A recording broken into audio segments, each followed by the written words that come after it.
வணக்கம்.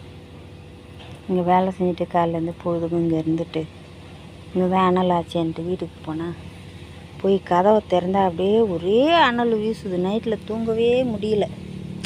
என்ன பண்ணுறது, இந்த ஒரு 10-15 இந்த சித்திரை பிறந்ததுலேருந்தே நல்ல தூக்கம் கிடையாது. இந்த வீட்டில் படுத்தா தூக்கமே வரமாட்டுது. வேர்த்து ஊற்றுது, தலையெல்லாம் நனைஞ்சு போகுது, உடம்பெல்லாம் நனைஞ்சு போகுது. ஒன்றுமே பண்ண முடியல. என்ன பண்ணுறதுன்னு ஒன்றும் புரியல. அப்படி வீட்டில் ஒரே அனல் அந்த மாதிரி இருக்குது. சொந்த பந்தங்களே இருக்கிறவங்களாம் ஜாக்கிரதையாக இருங்க. கொஞ்சம் வெயிலில் போகாதீங்க. போகிறவங்கெல்லாம் காலையிலே போயிட்டு சீக்கிரமாக வந்துடுங்க. ஒரு 12-1 மணிக்குள்ளே. அதுக்குள்ளே அவ்வளோ வெய்ய காயும், பயங்கர வெய்ய, ஒன்றுமே முடியல. நல்லா ஜாக்கிரதையாக இருங்க. இந்த வெய்ய நாள் போகிற வரைக்கும் கொஞ்சம் காலையில் போகிறீங்களா போயிட்டு சீக்கிரமாக வந்துடுங்க. ரொம்ப மோசமாக காயுது. எதுக்கு ஒரு அளவே இல்லை. அந்த வெய்ய ஏன் தான் இப்படி காயுதுன்னு தெரில. வைக்கின்னு போவான், ஏன் தான் இப்படி எரியிறாருன்னு தெரில. ஒரு மழை வந்தால் நல்லாயிருக்கும், வருமானன்னு தெரியல.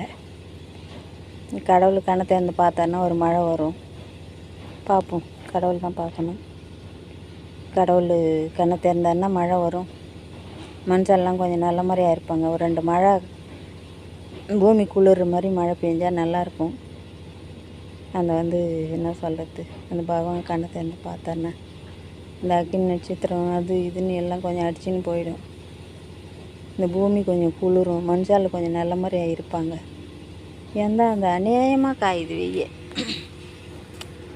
ஒரு அளவே இல்லாத காயுது.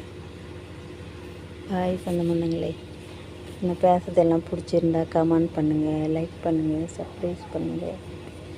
பாய். இந்த ஏழைக்கு ஒரு உதவி பண்ணுங்கள். என் பொண்ணு எங்கேயாவது இருந்தால் கொஞ்சம் நம்பர் கொடுத்துருக்குறேன், போட்டோ அனுப்பியிருக்கிறேன். எங்கேயாவது பார்த்தீங்கன்னா கொஞ்சம் சொல்லுங்கள். உங்களுக்கு புண்ணியமாக இருக்கும். சொந்த பந்தங்களே, ரொம்ப கடந்து தவிக்கிறேன். இருக்கிறாளா இல்லையான்னு தெரியல. யாரை நம்பி போய் எங்கே நாசமாக போனாலா இல்லை நல்லாக்குறாளா ஒன்றும் தெரியல. அந்த கடவுள் தான் அந்த பொண்ணை காவந்து பண்ணி என்கிட்ட கொண்டாந்து சேர்க்கணும். நான் யாருக்கும் எந்த துரோகமும் பண்ணலை. கடவுள் ஏன் எனக்கு இந்த நிலைமை கொடுத்தாருன்னு தெரியல. பாய் சொந்த பந்தங்களே, பிடிச்சிருந்தா லைக் பண்ணுங்கள், கமெண்ட் பண்ணுங்கள், சப்ஸ்கிரைப் பண்ணுங்கள். இந்த ஏழைக்கு கொஞ்சம் கருணை காட்டுங்க. பாய்.